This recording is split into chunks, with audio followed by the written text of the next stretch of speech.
శ్రీమాత్రే నమః. శ్రీ లలితా సహస్రనామంలోని 653వ నామము యోగిని.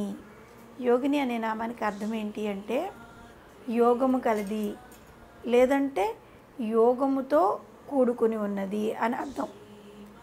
జీవాత్మ పరమాత్మల యొక్క కలయికే యోగం అన్నమాట.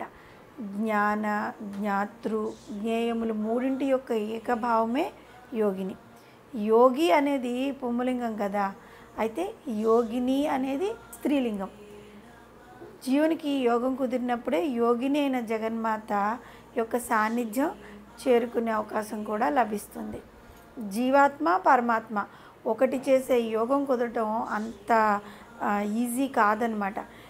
దీనికైతే ఒక పరిమితమైన దీక్ష శ్రద్ధ చాలా అవసరం. ఈ దీక్ష శ్రద్ధ రెండింటినీ కూడా మనకు ఆ జగన్మాతయే ప్రసాదించవలసి ఉంటుంది. యోగాభ్యాసం చేయాలి అని నిశ్చితమైన దృఢమైన అభిప్రాయం కలిగిన వారిలో ఈ దీక్షను మరింత పెంపు చేసే మాత యోగిని మాత. ఈ యోగమును గురించి గీతాచార్యుడైన శ్రీకృష్ణ పరమాత్మ భగవద్గీతలో 6వ అధ్యాయంలో ఆత్మ సంయమ యోగంలోని 17వ శ్లోకంలో వివరించారు. తగిన ఆహార విహారాలతో ధర్మంతో కూడిన కర్మాచరణమునందు అవస్థల జాగ్రత్త స్వప్న అవస్థలలో కూడా పరిమితి కలిగి యథాయోగ్యంగా ప్రవర్తించువానికి దుఃఖనాశనమైన ధ్యానయోగం సిద్ధించి పరమాత్మ యందు ఏకత్వ భావన కలుగును అని చెప్పారు. అంటే మనస్సును బుద్ధి యందు లగ్నం చేసి ఇంద్రియాలను ధర్మ మార్గంలో నడపడాన్ని యోగం అని అంటూ ఉంటారు. ఆ యోగాన్ని సిద్ధింపచేయనది యోగిని అని ఇక్కడ మనకి తెలుసుకోవచ్చు. ఎజ్ అంటే ఏంటి? కలయిక. ఆ ధాతువు నుంచి, అంటే సంస్కృత ధాతువు నుంచి యోగా లేదంటే యోగము అనే పదం వచ్చింది. యజ్జతే ఏ తదితి యోగ, యజ్జతే అనేన ఇతి యోగ ఇలాంటి నిర్వచనాల ద్వారా చెప్పబడిన భావం ఏంటంటే యోగం అనగా ఇంద్రియాలని వశపరుచుకుని చిత్తముని ఈశ్వరుని యందు లయం చేయడం అన్నమాట. మానవుని యొక్క మానసిక శక్తులన్నింటినీ ఒక చోట చేర్చి సామాన్య స్థితిని చేకూర్చి భగవన్మయం అంటే భగవంతుని మీద మనస్సు ఉంచడం. ఇలా ఏకాగ్రత సాధించడం వలన ఏమవుతుంది? జీవావధువులను భగ్నం చేసి, అంటే కోరికలను ఇంద్రియ కామాలను వాటిని భగ్నం చేసి పరమాత్మ తత్వానికి త్రోవ తీసుకుని పరమాత్మను చేరుకోవడానికి త్రోవ కనబడుతుంది. అలా ఆత్మ తనలో నిగూఢంగా ఉన్న నిజశక్తిని సాధిస్తూ ఉంటుంది. అప్పుడు ఈ విధంగా మనం ఎప్పుడైతే చేయగలుగుతామో ఈ ఆత్మకి ఒక శక్తి వస్తుంది. యోగం అంటే సాధన అని అదృష్టమని కూడా అంటుంటారు. ఏ విధంగా? వాడికి యోగం పట్టిందిరా అంటే అదృష్టం పట్టిందని. ఇంకా యోగం చెయ్యి అంటారు, అంటే సాధన చెయ్యి. ఈ విధంగా 2 అర్థాలు కూడా ఉన్నాయి. ఇంకా అంతేకాకుండా మన భారతీయ తత్వశాస్త్రంలో 6 అర్థాలతో యోగా లేదా యోగ దర్శనం కూడా ఉంది. యోగం అంటే చిత్తవృత్తి నిరోధం అంటూ ఉంటారు. స్థిరంగా ఉండి సుఖాన్ని ఇచ్చేది ఆసనం అన్నమాట. ఆసనం కూర్చుని స్థిరంగా ఉంటుంది, అది సుఖాన్ని ఇస్తూ ఉంటుంది. అభ్యాస వైరాగ్యాల వల్ల చిత్తవృత్తులు నిరోధించడం సాధ్యమవుతుంది. దీని మీద ఒకటే అభ్యాసం చేస్తూ ఉన్నామనుకోండి, అప్పుడు మన చిత్తము యొక్క కోరికల్ని, అంటే మనసు యొక్క కోరికల్ని మనం నిరోధించడం సాధ్యమవుతుంది. ఈ విధంగా చిత్తవృత్తులను నిరోధించడం ద్వారా ఆత్మ పరమాత్మలో ఐక్యమైపోతుంది. ఎప్పుడైతే సాధన చేసి చేసి చేసి ఉంటామో అప్పుడు మనకి కోరికలు ఉండవు. అప్పుడు ఆటోమేటిక్గా మన ఆత్మ పరమాత్మలో ఐక్యమవుతుందన్నమాట. దీన్ని చిత్తవృత్తి నిరోధకము లేదంటే అద్వైతామృతము అని అంటూ ఉంటాం. అటువంటి యోగమును సాధింపజేసేదే యోగిని. యోగము అనగా లేనిది పొందటం. అంటే మనం ఇంతకలు చెప్పుకున్నాం కదా, అదృష్టం పట్టింది. ఇంతకుముందు అదృష్టం లేదు, ఇప్పుడు వచ్చింది కాబట్టే యోగం వచ్చింది అంటాం. అంటే యోగము అంటే వాళ్ళకి లేనిది ఇప్పుడు వాళ్ళు పొందారు అని అర్థం. క్షేమము అంటే పొందిన దాన్ని పోగొట్టుకోకుండా రక్షించుకోవడం. క్షేమంగా ఉన్నారా? క్షేమంగా ఉన్నాము అంటే ఇంతకుముందు ఉన్నాము, ఇప్పుడు ఉన్నాం కదా, అంటే దాన్ని పోగొట్టుకోకుండా స్థిరంగా ఉండడం అన్నమాట.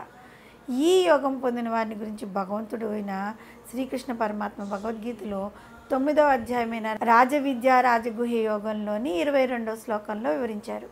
పరమేశ్వరునైన నన్నే నిరంతరం అనన్య భక్తితో చింతన చేస్తూ నిష్కామ భావంతో సేవించే వారి యోగక్షేమాలను నేనే చూసుకుంటాను అని శ్రీకృష్ణ పరమాత్మ భగవద్గీతలో చెప్పారు. మానవ శరీరంలోని షట్చక్రాల్లో కాకిని, రాకిని, లాకిని, యాకిని, సాకిని, హాకిని ఇలాంటి యోగిని స్వరూపాలు ఉన్నాయని చెప్పి మనం ముందు నామాల్లో కూడా చెప్పుకున్నాము. శ్రీచక్రం యొక్క ఆవరణలో గల ఆవరణ దేవతలు ప్రకట యోగినీలనియు, గుప్త యోగినీలనియు, గుప్తతర యోగినీలనియు, సంప్రదాయ యోగినీలనియు, కుల యోగినులనియు, నిగర్భ యోగినులనియు, రహస్య యోగినులనియు, అతిరహస్య యోగినులనియు, పరాపర రహస్య యోగినులనియు అనేక రకాలైన యోగినులు ఉన్నారన్నమాట. అంటే అమ్మవారు ఉండే శ్రీచక్రంలో మనం ఇంతకుముందు నామాల్లో కూడా వీళ్ళందరి నామాలని ప్రస్తావించుకున్నాం. వీరందరి యొక్క స్వరూపమైన పరమేశ్వరిని యోగిని అని వివరింపబడుతూ ఉందన్నమాట. ఈ యోగినీలందరూ కలిపి పరమేశ్వరి అమ్మవారు కూడా ఒక యోగినిగా రూపొందారు. లలితా సహస్రనామ స్తోత్రము శ్రీ లలితా త్రిపుర సుందరిని మహాచతుషష్టి కోటి యోగిని గణసేవిత అన్నామంతా కీర్తించింది.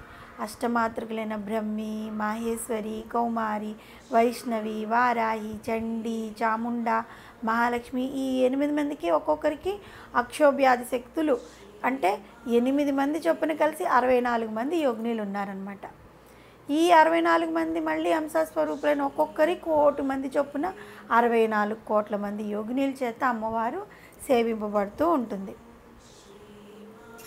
యోగము కలది లేదా యోగంతో కూడి ఉన్నది జీవాత్మ పరమాత్మల కలయికల ఐక్యభావమైనది దుఃఖనాశనమైన ధ్యానయోగం సిద్ధించి పరమాత్మ యందు ఏకత్వ భావన కలుగజేసి ఆత్మసాక్షాత్కారాన్ని కలుగజేయిందైన జగన్మాతను మనము యోగిని అనే నామంతో కనుక ప్రతిరోజు ప్రార్థిస్తూ ఉంటే ఆ తల్లి దయ వల్ల ఇక్కడ మనం యోగిని అంటే యోగము ఇచ్చినది అని కూడా చెప్పుకున్నాం కదా.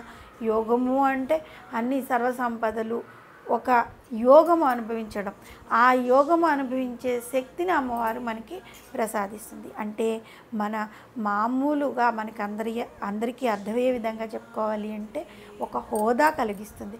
ఆ హోదా ఉండడం వల్ల ఒక ఇంట్లో నలుగురు పని వాళ్ళని ఏ పని చేయక్కర్లేకుండా కష్టపడకుండా అందరూ సేవలు చేసేవాళ్ళు అని చెప్పి, సేవలు చేయడం అంటే ఇంకొక అర్థం తీసుకోకండి, అనారోగ్యంతో కాదు, ఆరోగ్యంగా ఉండి కూడా మనం భగవన్నామస్మరణ చేస్తూ ఉంటే మనకి వేరే వాళ్ళు అన్ని పనులు చేసి పెడుతూ ఉంటారు. అది ఒక యోగం కదా. ఇంకా ఏం చెప్పుకోవాలి, బయటికి ఎక్కడికైనా వెళ్ళామనుకోండి అందరూ మనల్ని గౌరవంగా చూస్తారు, అది ఒక యోగము. చదువుకున్నాం అనుకోండి, చదువులో మంచి మార్కులు తెచ్చుకున్నామనుకోండి, అది ఒక యోగం కదా. ఈ విధంగా అమ్మవారిని మనం ప్రార్థించడం ద్వారా ఈ యోగాలన్నీ మనకి అమ్మవారు ఇస్తుందన్నమాట. కాబట్టి అమ్మవారిని యోగిని అనే నామంతో ప్రార్థిద్దాము. శ్రీమాత్రే నమః.